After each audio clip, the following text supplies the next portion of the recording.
Alright, camera guys say we're good. So, good morning guys and girls. Welcome to our first virtual adaptive archery clinic.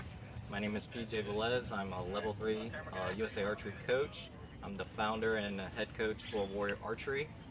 I am a 2-time Team USA member on the para team, and I've been coaching for about 6-7 years now, specializing in adaptive archery.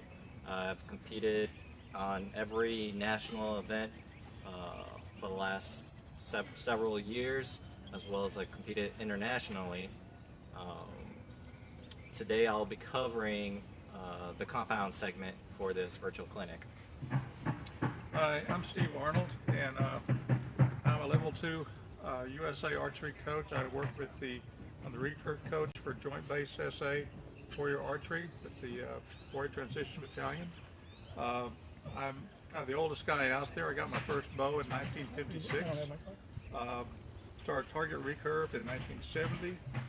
Been a traditional bow hunter for the last 30 years, pigs, javelina, deer. I've won 2 state indoor championships here in Texas, and in 2019 I was 10th in my age class for USA Archery Indoor. I've been so far.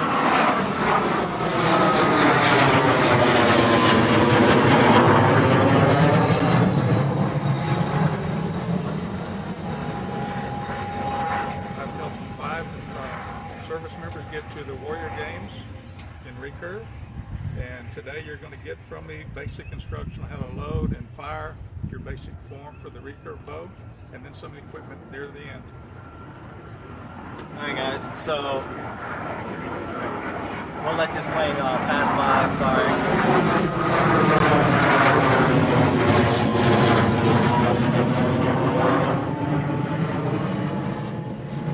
So how our virtual clinic is going to work today is we're going to come on every hour with 30-minute segments.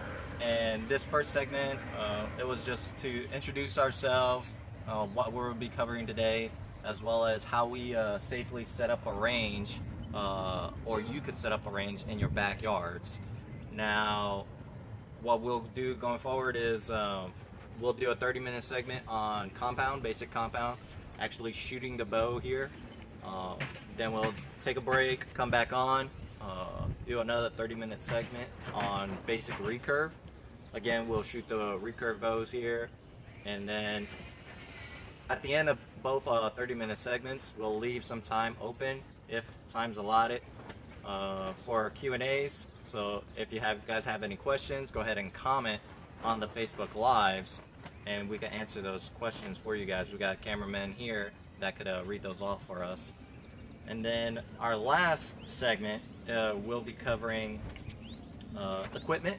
So releases for compound, finger tabs and gloves for recurve, as well as touching on equipment for adaptive archery, so mouth tabs and stuff like that, since this is an adaptive archery clinic. And then again, leaving some room open for some Q&A on the comments so you guys can ask some questions. So without further ado, let's go ahead and go mobile. So we could just unhook here and unhook here, and then we'll just go.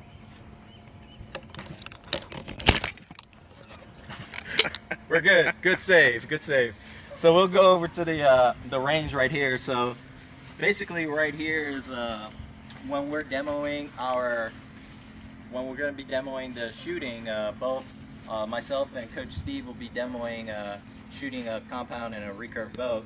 So we'll be shooting from here to our target, which is about 10 yards out. So still, it's close, yes, I know, but we kind of wanted both archer and target in the shots so you could see the results. And then coming down to the target,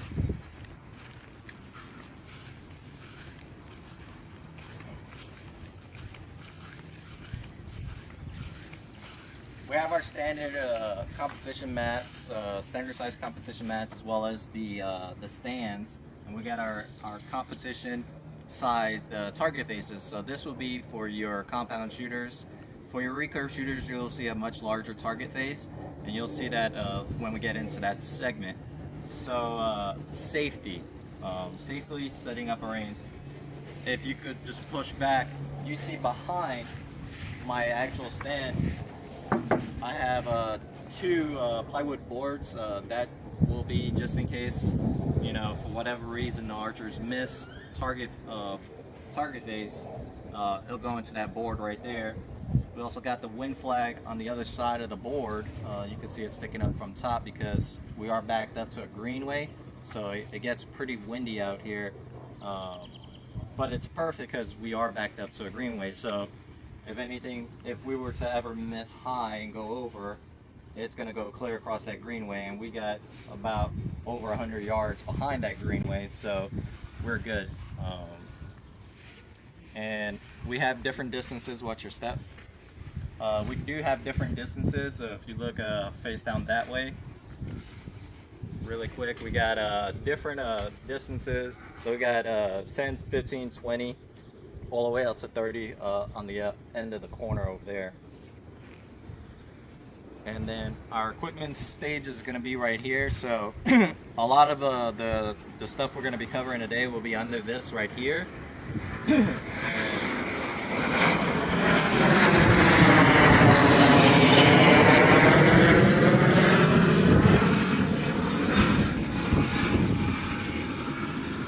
That's going to be happening a lot, guys. I apologize. We're on Facebook Live, so we might have to stop some of our pause some of the live while we're going through stuff, just so the planes can fly overhead and you can actually hear us. So, Steve, you got anything on the safety and the range setup? Well, I think again, when you're setting up your backyard range, you want to make sure all the rules within your neighborhood are being followed. We don't want anybody to get in trouble. We do, especially night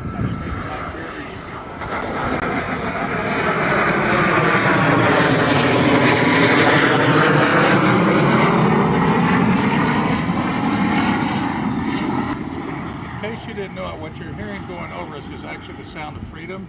Those are jet pilots working on their touch and goes. So salute to the service members out there. What I want you to do as far as safety, though, is to know the rules of your HOA or your neighborhood. I really like how Jeremy has a separate stop behind the target face.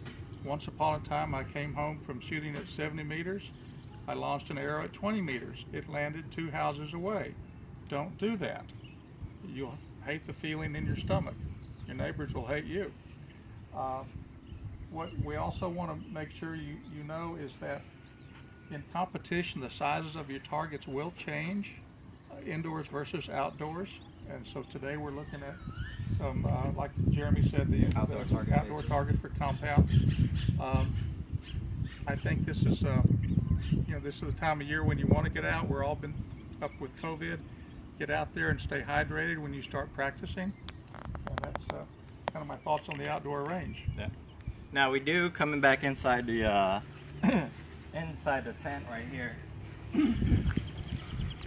we do have 2 box targets right here, and when we do our demonstration with our demonstrator archers, these will be the targets that we're going to shoot.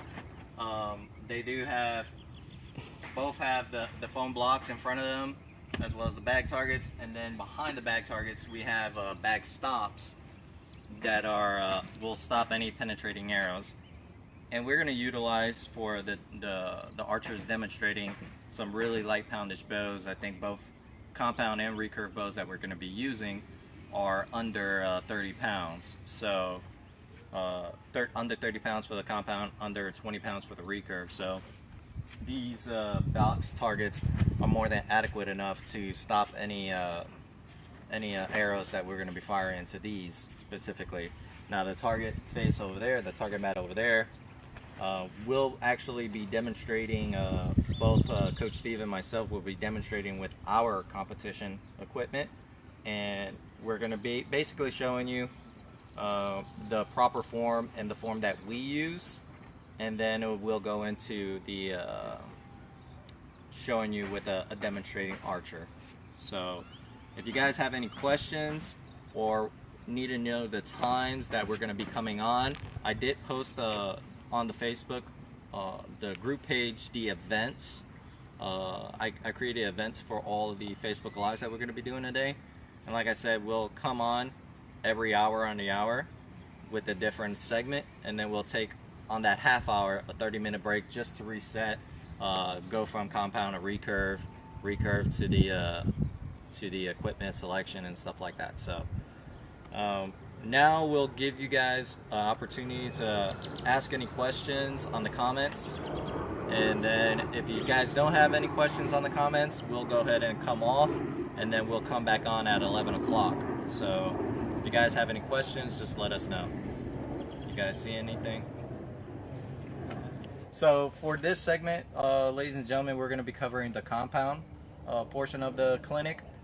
What we're going to do is I'm going to demonstrate the technique that I use and a lot of my co-workers use, and pretty successful by using these techniques. So I'll take a few shots with my equipment, my setup, at the 10-yard target face right here, and then we'll come back underneath the tent and we'll have our demonstrator right here, and he's going to demonstrate the techniques as I walk you guys through it. So before I take those shots, can you see my whole body?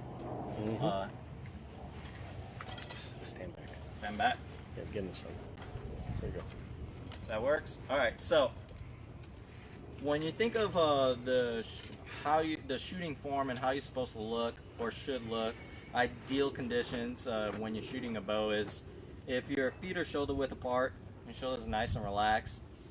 And for a right-handed shooter, the bow will be in your left hand. So if you just raise both of your arms and then point your left hand towards that target and then collapse this hand to your face and then turn your face. Now notice my shoulders, my body position, my hand position, everything is nice and relaxed.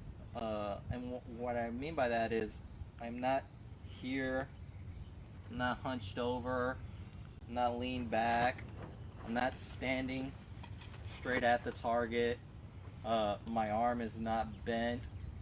Ideal position is feet nice, shoulder width apart, shoulders nice and relaxed, arms up, collapse to your face and turn, and that's what it looks like.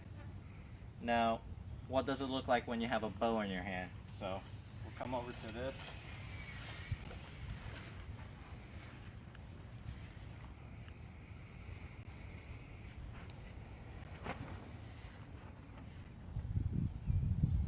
And what I'm doing right now is securing the bow to my hand using my homemade bow sling.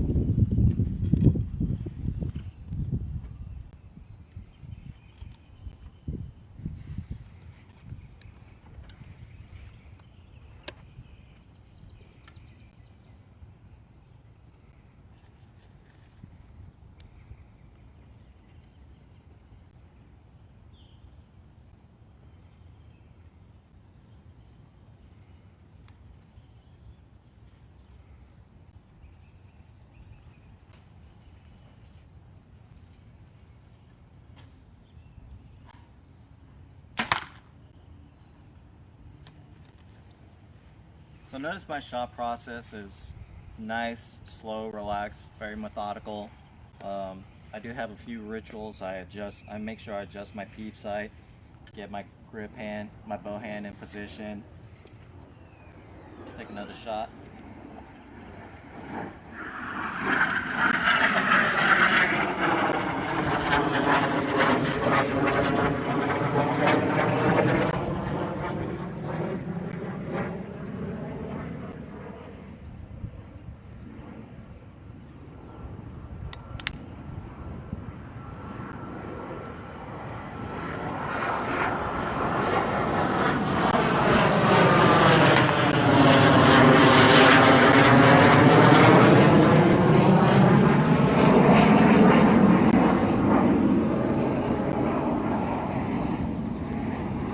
Sorry guys, just waiting for that plane to fly by.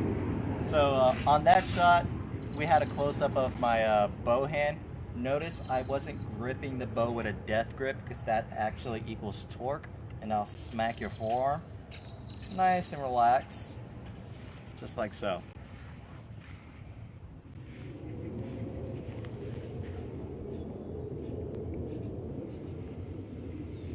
All right, I'll take another shot.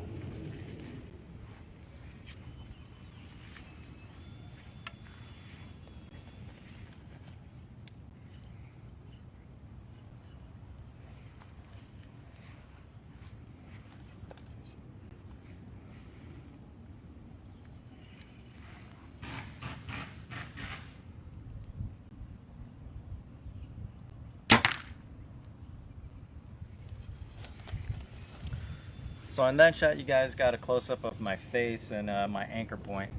I typically try to put the string on the tip of my nose, and I really try to get right behind that bow so I'm directly in line with it. So if the string is at the tip of my nose, that allows me to be directly behind my bow, behind my peep sight, behind my scope.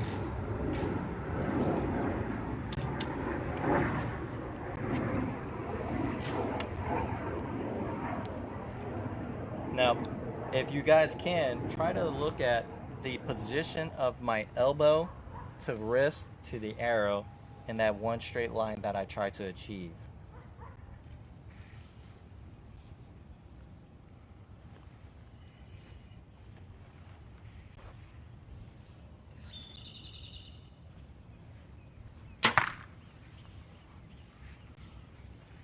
So when I achieve that straight line from elbow to wrist to arrow, it allows me to just squeeze my shoulder blades and activate my trigger, my mechanical release, so I'm not pushing it with my hand.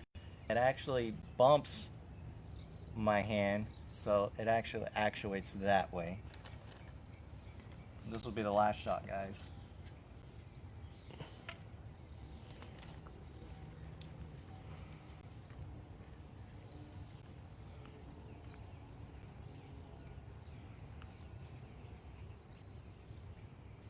Get my hands set in position, check my feet.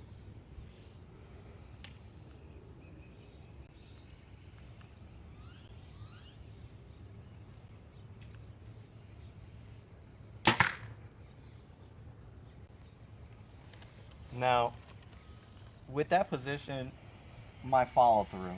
So when I fire my mechanical release and it finally goes off, my hand actually, since it's being activated by my back muscles, I end up right here because I'm continuously pulling back. So think of throwing a football or baseball. When you're throwing that ball, you just don't stop when that ball leaves your hand. You actually continue. It's called your follow through. That will aid in your accuracy. If I wasn't doing this, that's a telltale sign that I'm just doing this. I'm manipulating, I'm actually actuating the trigger myself. Some archers do that. It's just a little more consistent when you actuate your trigger without knowing it's going to go off. So you're not anticipating that shot. So coming back, I can bump it, continue with my follow through. Another thing with my follow through is my bow arm. My bow stays up the entire time until that arrow hits my target. If I were to drop my bow arm instantly right after my shot broke, that's a telltale sign that you're already dropping your hand before you even release. Once that second point of contact, which is your string arm, your release hand, once that leaves, you are already going downward. So you'll notice a difference in your accuracy and your shot placement because it might be a little lower than if your bow arm was staying up along with your follow through. For recurve, you'll see that it's a little different. Some archers have a swing with it, but for compound shooters, you will typically see that bow staying right up with the archer and it just breaking like that, okay? The equipment I use is just my quiver, my competition quiver, release. I typically have a a binoculars because I shoot at distance of 50 meters. So I need to be able to place my shots, come up, and be able to look down range. And if I need to make any adjustments, I could do so because I know where my shots are being placed. Some archers will use a spotting scope, have it right in front of them. So after they take their shot, they just lean forward, look through their spotting scope, and they're able to see if their shot placement. So now we're gonna go over inside the tent. We're gonna leave those up.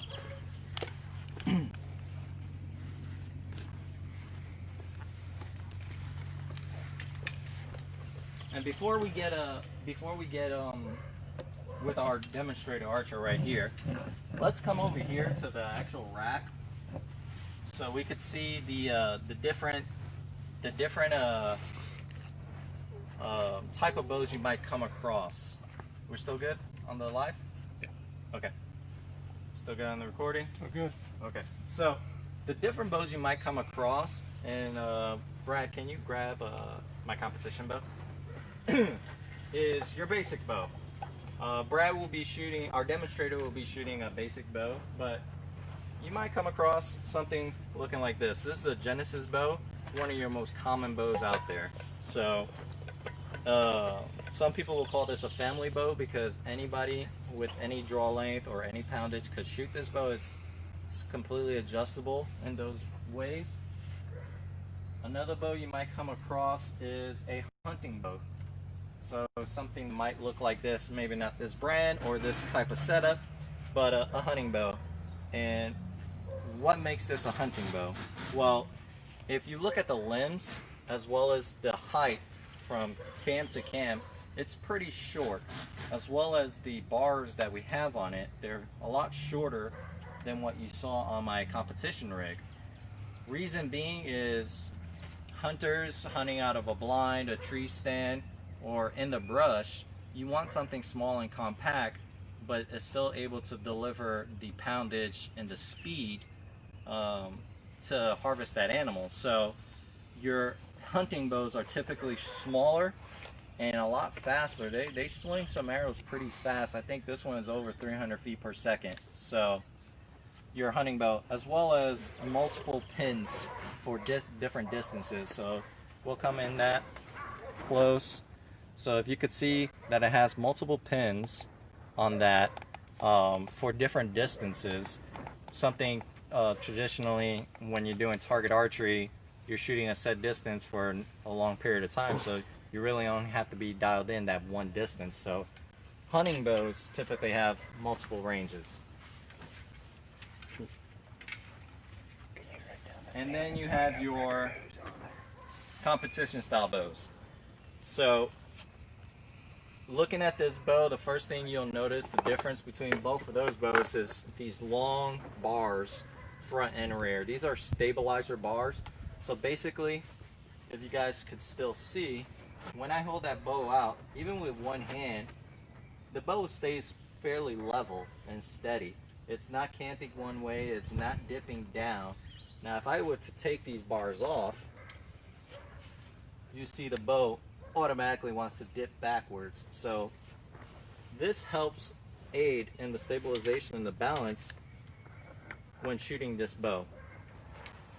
Now looking at it closely, you got these sights. This sight right here is micro adjustable, so no tools required. We have the knobs right here, so if I need to make adjustments on the fly all the way down to 1/4 of an inch at distance, just a few clicks will get those arrows moved over. So it's a difference between outside the line, cutting line, or inside the line. I can make those adjustments right here. My rest is a little different. I actually have a blade, a launcher, and then my peep is different than a hunting one. It's typically smaller and it has a glass lens in there. It's called a clarifier, so it makes the magnification from my sight to the target a lot clearer, as well as I have magnification. Why do they keep writing that? I have magnification on my target sight. So the differences on the bow setups. So now we'll have our demonstrator go ahead, shoot some arrows.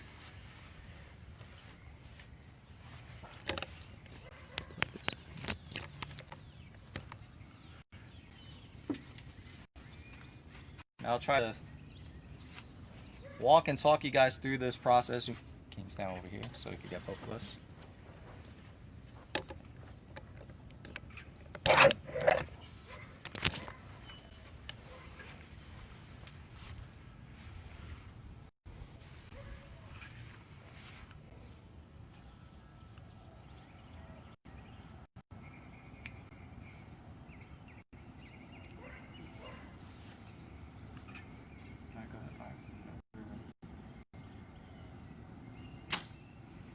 Stay in this position if you can. So first thing I want you guys to look at is notice the shoulder right here and right here. You can relax.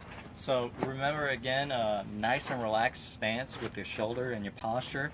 You don't want to creep that shoulder up because when you creep something up and you're not nice and relaxed, it creates fatigue and inconsistency. So we'll try to relax that shoulder.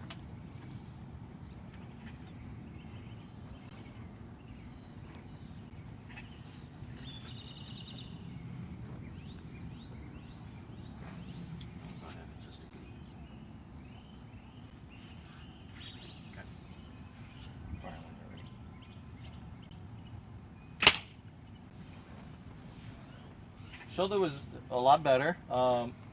If we could look at these fingers, okay? So the fingers right here, and you're good. So when you have your fingers extended, it's almost equivalent to gripping that bow super tight. This equals torque and tension right here, but so does this, because when you flare out the fingers, you're stiffening the long bones and the long bones in the back of your hand, so you're actually torquing it outward.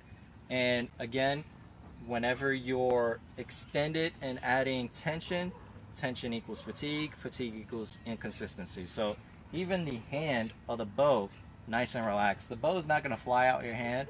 And if you do feel like the bow will fly out your hand, you can even make an OK symbol by joining your index finger and your thumb together, just to hold the bow and secure it in your hand. But the rest of your fingers as well as your palms should be nice and relaxed.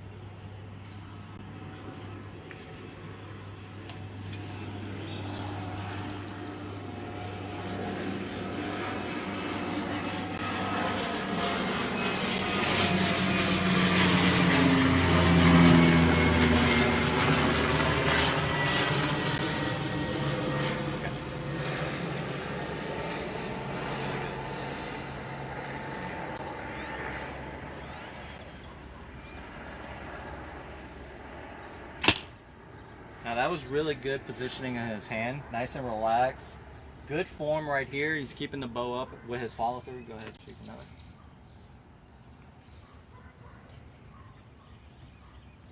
I want to point out one of the most important things when it's archery related or even shooting a weapon system. You bring the weapon system to your head, not your head to the weapon system. This, and for all intents and purposes, is our weapon system. This is what we're shooting today. So he's actually bringing the bow to his head, not his head to the string and to the bow, which allows him to stay straight, stand up straight, and keep that same posture the entire time, because consistency is accuracy. I'm gonna adjust your feet.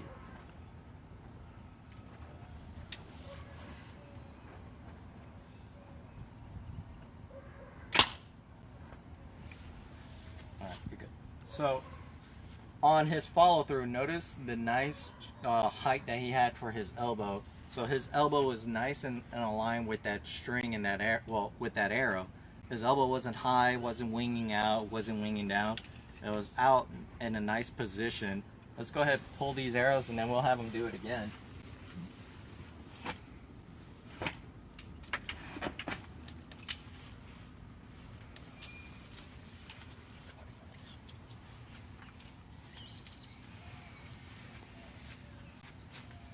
And if you guys on the camera want to get a different position from maybe back behind him,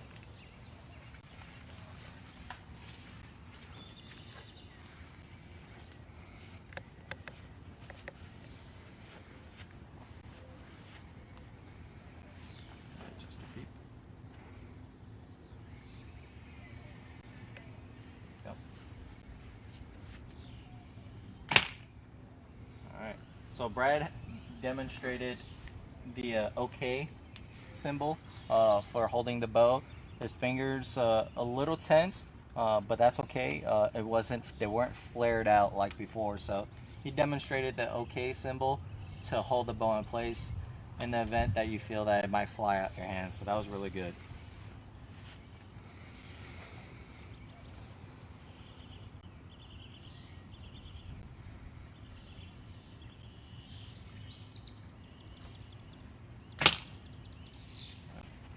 So what I want the archer to try to do is squeeze the shoulder blades right here upon the release. So as you're squeezing, it's actually actuating the trigger. So you're not just doing this sweeping motion, you're squeezing and going with that follow through. So you should end up ideally somewhere about here. Let's see if we can do that.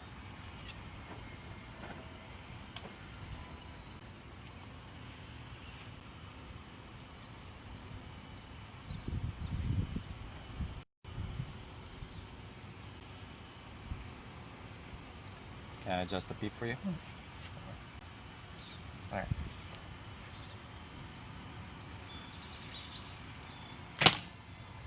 Okay. We'll try to squeeze a little more on the back muscle. Let's try to. I've never done it before, so it's kind of awkward. Yeah. So the bow has a draw stop on it. This bow is fitted with a draw stop, so it can only go to a certain point as far back, right?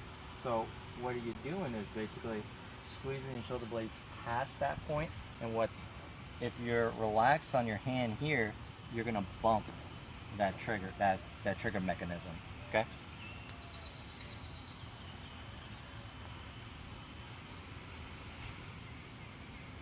I'm gonna adjust your peep. There you go. Squeeze that shoulder. There you go.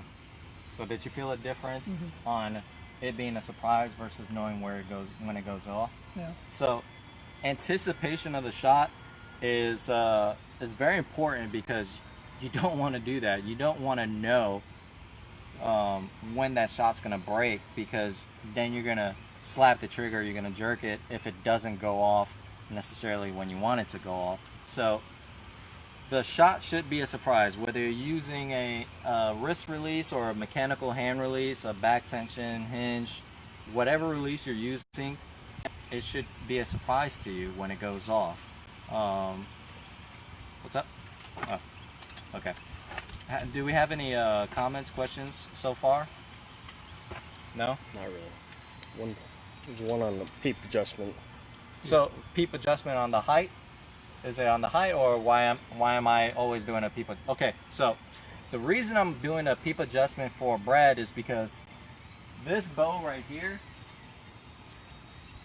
was not designed for Brad. As you can see, it has a tied-in peep, and it's all nice and pretty. Someone else with a different frame, different stature, was shooting this bow, a lot shorter individual. So the peep height, it's a little off for Brad. So when it comes to compound, or when it comes to archery in general, no matter what bow you're shooting, it's always tailored to that individual. So my bow, my competition setup, is custom set up for me and me alone. So any one of these gentlemen, if they were to try to pick up my bow, they'll be doing peep adjustments as well, because the height might be off, the draw length might be off, even the pitch and the grip might feel uncomfortable for them, because it's again set to me. So it's one of those things that is completely customizable to the individual shooter. Now when we're shooting a bow like this, a Genesis bow, but it has a peep sight on it, it has a kisser button, and it has a D-loop, those are set up for an individual. So what we try to do here with Brad is, he could still shoot this bow because we adjusted it to his draw length, but we might have to times adjust or play with the peep sight, make sure it's in the correct position for him, since he's shooting it now. I hope that answered the question you guys had. Peep height. Oh, the peep height. So the peep height is based off of the individual's draw length, because the further back you draw, the more of an angle you're going to create on that string. So the difference or the distance between the string, because this goes in the corner of your mouth, right?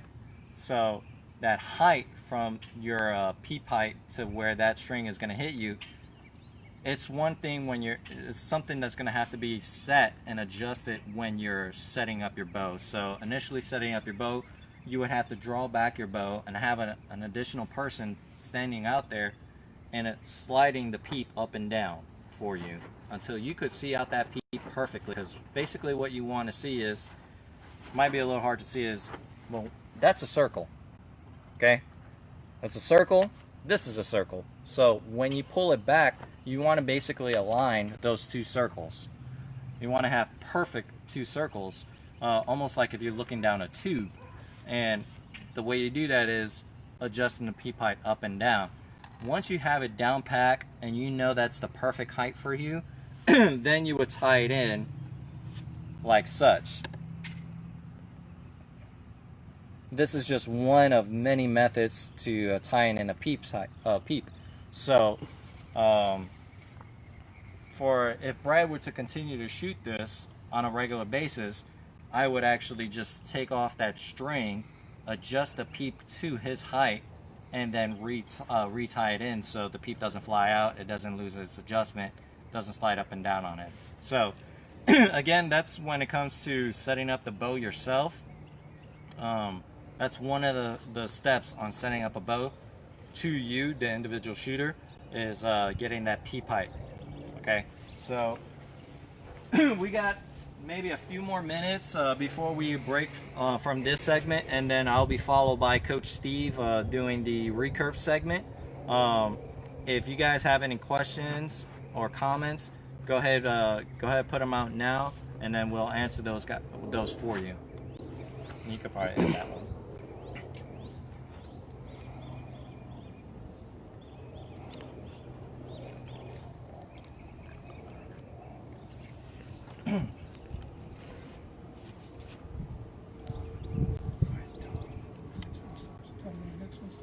Okay.